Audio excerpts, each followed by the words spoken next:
লন্ডে তুই কাজটা চালিয়ে যাচ্ছিস তো? হ্যাঁ, কাজ চালিয়ে যাচ্ছি। কোবরা কি সামনে গোগড়ো গোগড়ো না সরিষ আমিও করছি বুঝে যাচ্ছি সালা ইনারা আনছে রিয়া নাম শুনেছো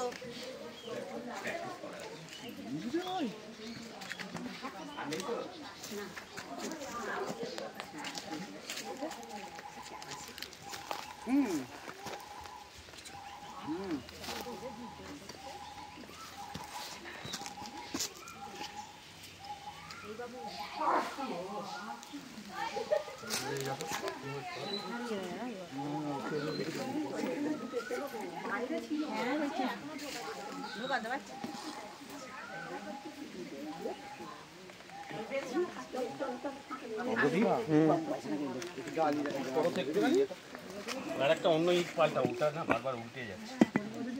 ভালো একটু ভালো গোটা আদা ইট দিলে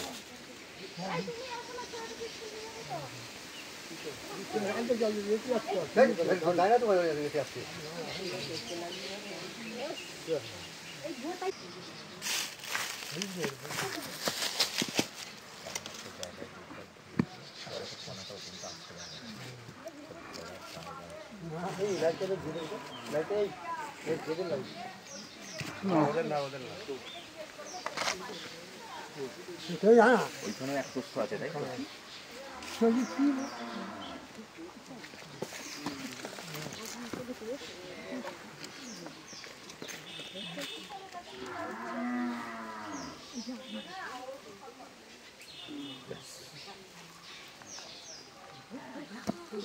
একদম নিচে দিয়ে দেবো।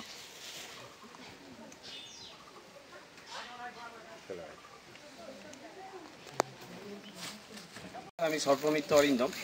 আজকে মশাট থেকে দাদারা ফোন করেছিলেন। দাদার যে আপনি ফোন করেছিলেন, আপনার নামটা একটু। আমার নাম শঙ্খ দত্ত বাবু ফোন করেছিলেন। তা ওনার বাড়ির ভেতরেই ঠিক সিঁড়ির তলাতে একটি বাড়ি না, হারাধনবাগের বাড়ি। আচ্ছা, হারাধনবাগের বাড়িতে একটি বিষধর গোখরো, যাকে আমরা বলি স্পেকটাকেল কোবরা, তো ঢুকে পড়েছিল। তো ভীষণ রকম আতঙ্কিত ওনারা ছিলেন স্বাভাবিকভাবেই। তো তারপরে ওনারা ফোন করার পর আমরা শ্রীরামপুর থেকেই জঙ্গলপাড়া এই অঞ্চলটা, তো জঙ্গলপাড়ায় আসি এবং সাপটাকে সুস্থভাবে রেস্কিউ করি।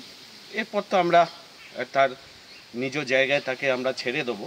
তো তার আগে যেটা আমরা আমাদের সংস্থা বন্ধুর হাত এবং সাপ বাঁচাও মানুষ বাঁচাও রাজ্য সমন্বয় কমিটির পক্ষ থেকে এনাদেরকে অসংখ্য ধন্যবাদ, সঙ্গে ভালোবাসা, কৃতজ্ঞতা জানাই। এই কারণ চিরাচরিতভাবে সাপ মানি মার, আবার যদি বিষধর হয় তাকে তো আগে মারতে হবে। এই মানসিকতা থেকে বেরিয়ে এসে যে প্রকৃতির এই সুন্দর একটা প্রাণী, যে প্রকৃতির জন্য অনেক অবদান রাখে, এই কথা ভেবে তারা আমাদেরকে খবর দিয়েছেন এবং সাপটাকে আমরা সুস্থভাবে উদ্ধার করতে পেরেছি তারই জন্য। তো তার জন্য আবারও একবার ধন্যবাদ জানাচ্ছি, কৃতজ্ঞতা জানাচ্ছি, ভালোবাসা জানাচ্ছি।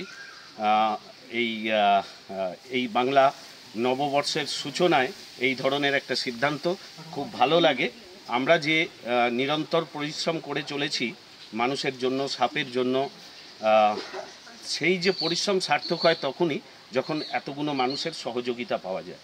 তাই আপনাদের প্রত্যেককে বলবো, এইভাবে যদি আপনাদের বাড়িতে, অফিসে, স্কুলে, কলেজে ইত্যাদি জায়গায় সাপ ঢুকে যায় তাহলে পরে আমাদেরকে ফোন করবেন।